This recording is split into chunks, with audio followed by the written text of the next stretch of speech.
太强了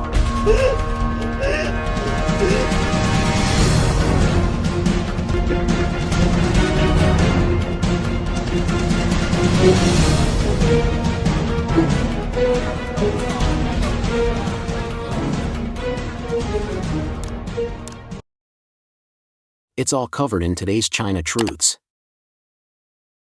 China's greatest secret is no longer hidden.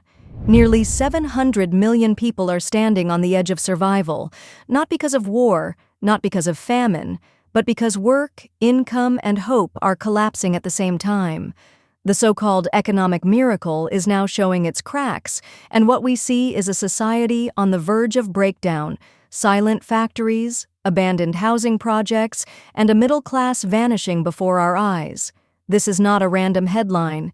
It is a ticking time bomb that could shake communities, shatter trust, and destroy the future of an entire generation. First, the jobs are gone. China's once unstoppable economic engine is stalling. Official numbers still brag about 5.3% GDP growth in early 2025. But behind the curtain, reality tells another story. Exports are shrinking, factories are slowing, and demand at home is drying up. Investment plunged more than 5% in July, one of the steepest drops since the pandemic. And unemployment, the government insists it's only 5%, but walk into any major city and you'll hear the truth. People are stuck in fake jobs, temporary gigs, part-time scraps, even paid illusions where young workers spend 30 to 50 yuan a day just to sit in empty offices pretending to be employed. Entire rooms with desks, Wi-Fi, and receptionists, but no real work at all. A surreal scene showing just how hollow the labor market has become. Second, the housing dream has collapsed. Real estate, once the pride of China's wealth, has turned into its heaviest burden. Home prices are sinking, construction has slowed to a crawl, and unfinished buildings scar skylines across the nation.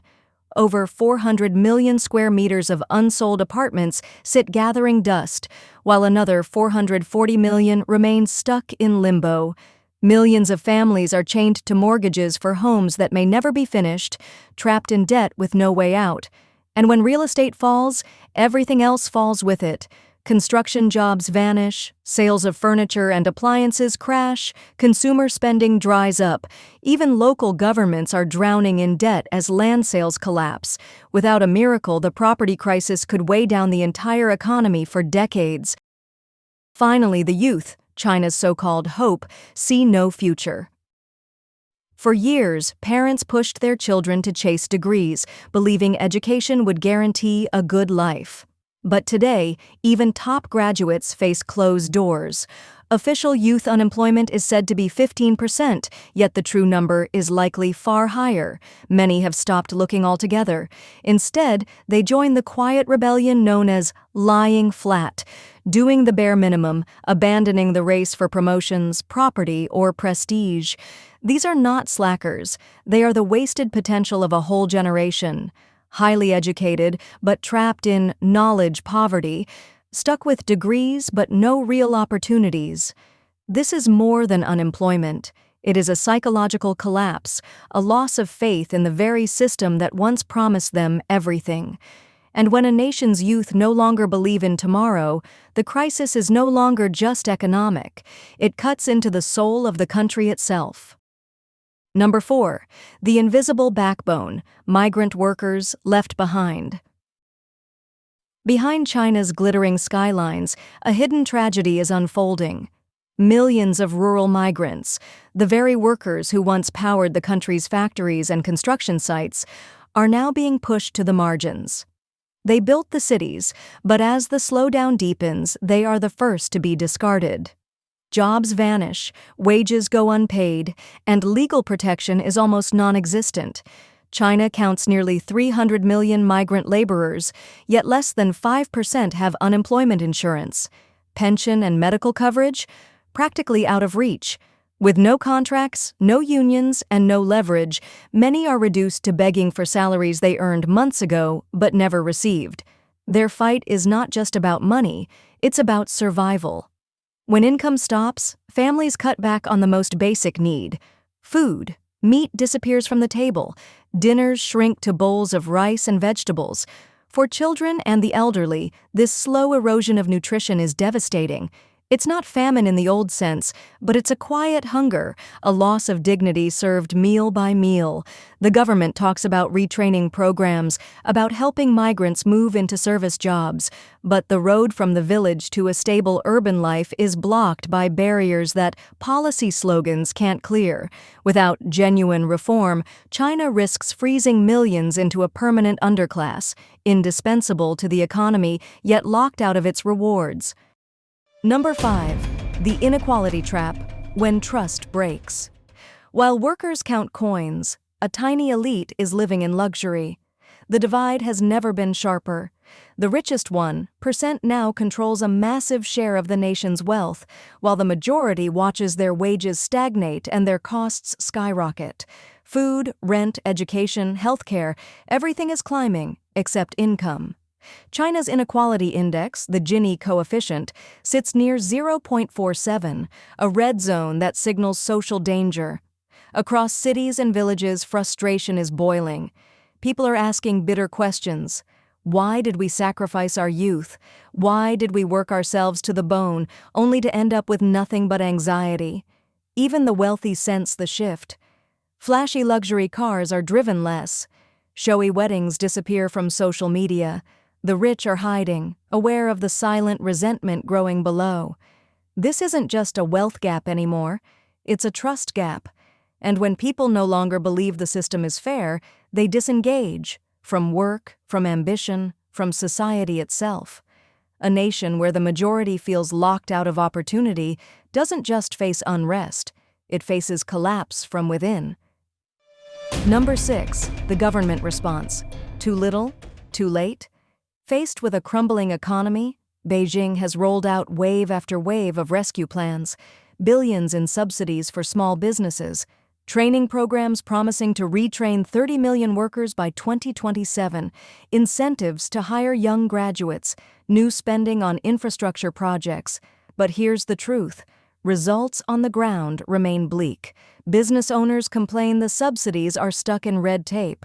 Job seekers say training programs lead only to short-term, low-paying gigs. Youth unemployment is still alarmingly high. Consumption is weak, confidence is fading, and real incomes are barely moving. Critics argue the government is applying band-aids to a broken system. Handouts and retraining can't fix the structural rot. Dependence on real estate, a shrinking export market, and a lack of innovation to create genuine new jobs. Most importantly, no policy has restored what matters most: trust. Because when people stop believing that hard work leads somewhere, the social contract is already broken. No subsidy, no cash injection, no glossy policy can repair that fracture. China's crisis is no longer abstract, it's personal. From unpaid wages and empty plates to unsold homes and lost futures, the pain is spreading through every layer of society. And perhaps the most chilling sign is not the protests, not the numbers, but the silence of hope itself, especially among the young. If current trends continue, the risk of a cascading debt crisis is becoming very real. Property defaults could accelerate, local governments may face insolvency, and frustrated citizens, especially disillusioned youth, might begin to express their discontent in unpredictable ways. The foundation of stability is no longer economic performance alone, but trust, and that trust is wearing thin. What happens to a country when hard work no longer guarantees a future? When the promise of prosperity turns into a daily struggle for survival, could we be witnessing the early signs of something far deeper than a downturn? Across China's major cities, the signs of decline are hard to ignore. Once bustling malls now stand half empty. Factories are shuttering, leaving countless workers jobless overnight. Restaurants and small businesses are collapsing under debt. Office towers in financial hubs are filled with vacant floors. Even the middle class, once the symbol of China's rise, is shrinking under mounting pressure. Streets that once echoed with ambition now carry an air of quiet despair. The world is watching as the illusion of endless growth fades and a harsher reality takes hold. Let us know what you think. How should China address this complex crisis? And what lessons should the rest of the world be watching for? If this gave you insight, share it with others. And if you'd like more in-depth analysis like this, feel free to follow the channel. Your voice helps shape the conversation. Xiamen chemical plant explosion sends odor 3 kilometers away. Recently, an explosion occurred at a chemical plant in the Xinyang Industrial Zone in Haikang District, Xiamen, Fujian Province, sending flames and thick smoke into the sky. Windows and doors of nearby residents were shattered, and a pungent odor drifted 3 kilometers away. Officials claimed no toxic gases were produced at the scene, prompting netizens to accuse the authorities of lying. According to Jimu News, the Haikang District Emergency Management Bureau issued a report stating that a fire broke out at the Zhongkun Biotechnology Plant in the Xinyang Industrial Zone in Haikang around 5:20 p.m. on August 12. Relevant personnel were promptly evacuated, resulting in no casualties and no toxic gases being released. Emergency, fire, and public security departments are on site, and the cause of the fire is under investigation. According to media reports and netizens, black smoke billowed from the open-air storage tank area at the Zhongkun Biotechnology Plant around 5:20 p.m. on August 12th, followed by flames rising 2 stories high. Around 6 p.m., a loud bang signaled the first explosion. Around 8 p.m., several more loud bangs were heard, suspected to be a second explosion. A video circulating online showed a massive fire engulfing a factory building, with flames shooting into the sky and thick smoke spreading. An overpass was nearby. The fire burned from the afternoon until late at night, illuminating the entire night sky. Suddenly, several loud bangs were heard, and flames erupted everywhere. The video also showed windows shattered in several homes in the nearby residential complex. Residents noticed a pungent odor so strong that even in Tianxin Island community, 3 kilometers away, the sour smell could still be detected. Many people fled downstairs with their children. The Beijing News reported that Haikang district government officials stated that the fire originated in a turpentine storage tank outside the factory and that the burning materials were primarily turpentine and other debris. Testing by the Environmental Protection Department confirmed no toxic gases were produced at the scene, and there's no risk of environmental pollution. Many netizens questioned the official statement. A chemical plant exploded and you tell me the gases are non-toxic? Then why not collect them and take them home and breathe them in slowly? Such thick black smoke isn't polluting. Do you really believe that? That's nonsense. Experts say straw is polluting but pine oil isn't? Are you kidding me? Haikang is filled with a sour, foul smell. How can you say it's non-toxic? Any fire involving organic matter is bound to cause pollution. You're lying with your eyes wide open. Other netizens commented, such a major news event wasn't even reported. Trending. This will be the norm. People used to have a strong sense of responsibility. Not only are people now paid less, but they also work extremely long and tiring hours. How many times have chemical plants exploded? The nearby residents are in trouble. I still remember what happened at Tianjin Port 10 years ago, also on August 12th. This incident exposes the slow emergency response. They talk about drills but don't practice them, only panicking when a fire breaks out. Enterprise safety requires real investment and reinforcement. According to Chichacha data, Xiamen Zhongkun Biotechnology Konings Ltd was established on July 6, 2004. Its legal representative is Yang Yirong, and its registered capital is 50 million yuan. The company operates in the technology promotion and application services industry. Its business scope includes biotechnology promotion services, manufacturing of chemical pharmaceutical APIs, manufacturing of flavors and fragrances, manufacturing of other daily chemical products, exporting the company's own products, and importing the necessary machinery equipment, spare parts, and raw and auxiliary materials. Please share your thoughts in the comments section below. We will keep reporting on the COVID surge in China, so don't forget to subscribe to our channel and turn on the notification bell to get the latest videos. And thank you for tuning in.